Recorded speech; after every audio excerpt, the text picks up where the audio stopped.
నమస్తే. Welcome to our welcome to another video. So, ఈరోజు ఈ వీడియోలో మీకు పోలేలు చూపిస్తా. అవి మా రెసిపీ కాదు, మా ఆడపడుచు రెసిపీ అంట. రెసిపీ బాగుంటుందంట. ఎంత బాగుంటే మనం ఎందుకు ట్రై చేయకుండా ఉండొద్దు. సో చేద్దాం. ఇప్పుడు మీకు చూపిస్తా, ఫుల్ వీడియో చూపిస్తా. ఎక్కడ స్కిప్ చేయకుండా చూడండి. చాలా సింపుల్ రెసిపీ, ఈజీగా చేసుకోవచ్చు. టేస్ట్ స్నాక్స్ అడుగుతారు, అమ్మ ఏదైనా కొత్తగా స్నాక్స్ చేయి, కొత్తగా చేయమన్నా తినడానికి డిఫరెంట్గా చేయని అడుగుతారు కదా. సో ఈ పోలేలు చేసి పెట్టండి సాయంత్రం ఈవినింగ్ స్నాక్స్కి, చాలా బాగుంటాయి. సరే వీడియోలోకి వెళ్ళిపోదాం. ముందుగా పల్లీలను పచ్చివాసన పోయే వరకు దూరగా వేయించుకొని ఇలా చల్లారక ముందే ఇలా పొట్టు అంతా సపరేట్ చేసేసి, బెల్లం అంటే మీరు కిలో పల్లీలు తీసుకుంటే కిలో బెల్లం తీసుకోండి, అరకిలో పల్లీలు తీసుకుంటే అరకిలో బెల్లం తీసుకొని మెత్తగా తురుముకోండి. ఎక్కడ గడ్డలు లేకుండా ఉండలు లేకుండా తురుముకోండి మెత్తగా.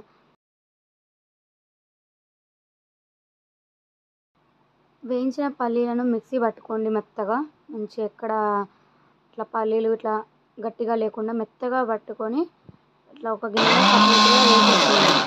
మెత్తగా ఉండాలి పొడి. ఇట్లా పట్టుకొని ఇట్లా పైనుంచి ఇట్లా పోస్తే ఇట్లా పొడి పొడి రాలాలి, గట్టిగా ఉండొద్దు. మొత్తం ఇట్లా ఏమైనా తేమ ఉండొద్దు, అసలు వాటరే తలగొద్దు. తర్వాత తురిమిన బెల్లాన్ని మీరు మామూలుగా వీడియోలో చూపించినట్టు చాకుతో ఇట్లా చేసుకోవచ్చు, లేకపోతే మీరు తురుముకోవచ్చు. నాకు తెలిసి తురుముకుంటేనే బెస్ట్ పని. మాకు ఫస్ట్ టైం అయ్యి తెలియక మేము అట్లా చేసినాం, కానీ మీరు తురుముకోండి. తర్వాత మిక్సీ పట్టిన పల్లి పొడిలో బెల్లం మొత్తం వేసి ఇట్లా వీడియోలో చూపించినట్టు ఉండలు లేకుండా ఇట్లా గట్టిగా గడ్డలు లేకుండా మొత్తం పొడి పొడిగా అయ్యేటట్టు కలుపుకోండి మంచిగా. మీకు కావాల్సిన యాలకులు కొన్ని తీసుకొని ఇట్లా దంచుకోండి, లేకపోతే మీరు పైన పొట్టు తీసేసి ఓన్లీ గింజలు ఉంటాయి కదా, అవైనా దంచుకొని వేసుకోవచ్చు. లేదు మాకు పొట్టు కూడా ఉండాలంటే మీరు మిక్సీ వేసుకోండి. మెత్తగా పొడి పొడి అవుతుంది కదా, ఇంకా బాగా కలుస్తుంది. మన పల్లి మిక్చర్లో మంచిగా కలుస్తుంది, టేస్ట్ స్మెల్ బాగుంటుంది. సో మీరు మిక్సీ వేసుకోండి. లేదా మాకు దంచుకున్న పర్లేదంటే ఇట్లా దంచుకోండి. ఇట్లా పొడి పొడి అయ్యేంత వరకు ఇట్లా దంచుకోండి, ఇట్లయినా బాగుంటుంది. సో మీకు దంచుకుంటే బెటర్ అని చెప్తావు, ఇట్లా ఉంటుంది కదా, తింటూ ఉంటే ఫ్లేవర్ మంచిగా తెలుస్తూ ఉంటుంది. దంచుకున్న యాలకుల పొడినంతా మనం ఇందాక కలిపి పెట్టుకున్నాం కదా, పల్లీలు బెల్లం అంతా కలిపి పెట్టుకున్నాం కదా, అందులో వేసేసుకొని మళ్ళీ ఒకసారి అంతా కలిసేటట్టు కలుపుకోవాలి. మొత్తం అక్కడక్కడ ఉండిపోదు, మొత్తం అంతా కలగలిసేలా కలుపుకోవాలి ఇలా వీడియోలో చూపించినట్టు.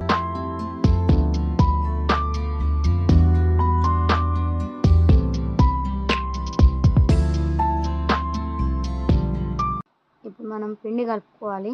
సో ఈ కన్సిస్టెన్సీలో ఉండాలి. అంటే ఎంత మెత్తగా ఉంటే మనం చపాతీలా చేస్తాం కదా, సో అప్పుడు తాల్చేటప్పుడు అంత మంచిగా వస్తాయి. ఇట్లా విరిగిపోవు, ఇచ్చుకపోవు, మంచిగా వస్తాయి. సో మీరు కొంచెం మెత్తగా కలుపుకోండి పిండి. సో ఇలా ఉండాలి. ఇలా ఉండలుగా చేసుకున్న వాటిని ఒక్కొక్కటి తీసుకొని వీడియోలో చూపించినట్టు ఇట్లా చేసుకోండి. మన దీపం కుందుల్లాగా పిండితో దీపాలు పెడతారు కదా, ఎప్పుడైనా మీరు చూసి ఉంటారు. సో అలా చేసుకోండి. కొద్దిగా లోతుగా చేసుకోండి. ఎంత లోతుగా చేసుకుంటే అంత మంచిది.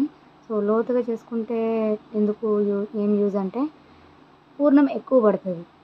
పూర్ణం ఎక్కువ పడితే మనం చపాతీ తాల్చేటప్పుడు పూర్ణం అనేది ఈవెన్గా స్ప్రెడ్ అవుతుంది. అంటే చపాతీ మొత్తం ఈవెన్గా వస్తుంది అన్నమాట. ఒక దగ్గర మన కొనడానికి కొంచెం ఉండి ఒక దగ్గర ఉండి ఒక దగ్గర లేకుండా అలా రాకుండా ఈవెన్గా వస్తుంది అంతా.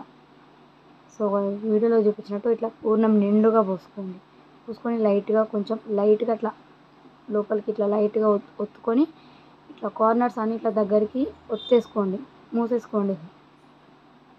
ఇట్లా ఇట్లా చేసుకోండి. వీడియోలో చూపించినట్టు ఇలా మూయండి. చూస్తున్నారా, ఇలా ఇలా చేసేయండి. ఇలా అన్నీ ఇలా ఒత్తేసుకోండి.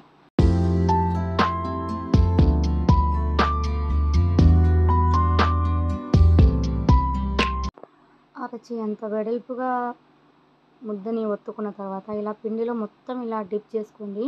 సో మొత్తం ఇలా పిండి మొత్తం చాలా అంటుకోవాలి.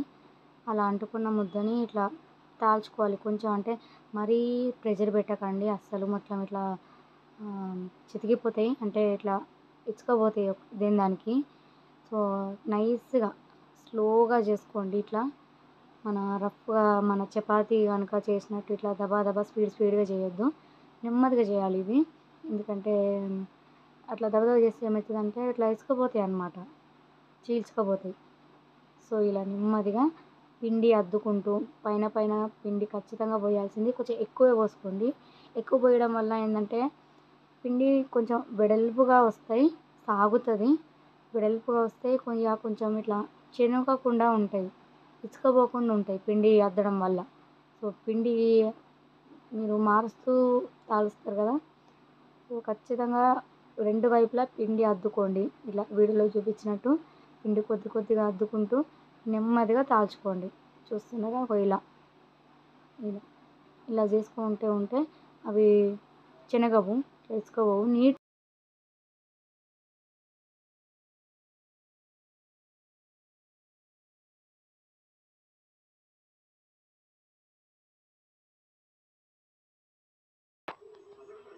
ఫస్ట్ ఈ సైజులో పూర్ణం పెట్టి మూసేసిన తర్వాత ఈ సైజులో ఇట్లా చేసుకోండి. తర్వాత మీరు చపాతీలా చేసుకోవడానికి కొంచెం ఈజీ అవుతుంది, ముఖ్యంగా తెలియని వాళ్ళ కోసం అని చెప్తున్నా. ఇది ఇలా వేసుకోండి ఈ సైజులో, మీకు తెలియడానికని మళ్ళీ చెప్తున్నాను నేను.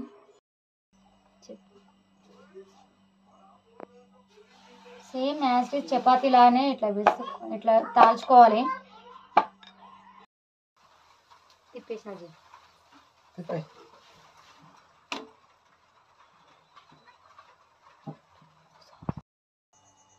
మొత్తానికి పోలే సక్సెస్ఫుల్ అయినాయండి, చాలా బాగా వచ్చినాయి. మేము ఫస్ట్ టైం చేసినాం. యాక్చువల్లీ ఇది నిజామాబాద్ మా ఆడపడుచు వాళ్ళ రెసిపీ. అది బాగుంటాయి అంటే సరే చేద్దామని చెప్పేసి చేసినాం. మామూలుగా అయితే 2-3 ఉంటే మంచిగా ఒకరి కింద ఒకరు ఉంటే దబదబ అయిపోతాయి. ఇవి చాలా సింపుల్ ఇవి చేయడానికి. మాకు ఫస్ట్ టైం అయ్యి కొంచెం మేము సదరడం ఎక్కువ అయిపోయింది. చాలా బాగా వచ్చినాయి. పోలేలు, నిజామాబాద్ పోలేలు చూడండి, బాగున్నాయి. కొత్తగా తినాలి కొంచెం అంటారు కదా, కొంచెం మాకు ఏదైనా కొత్తగా చేసి పెట్టు, పిల్లలు కూడా అంటారు కొత్తగా చేయమ్మా ఏదన్నా అంటారు కదా, అట్లా ఇవి చేసి పెట్టండి మంచిగా తింటారు పిల్లలు అయితే, పెద్దవాళ్ళు కూడా మంచిగా తింటారు. రోజు చపాతీ అయినా రోజు పూరి అయినా టిఫిన్లు తినబుద్ధి అవుతలేవు అంటారు కదా, సో ఆ ప్లేస్లో ఇవి పెట్టండి.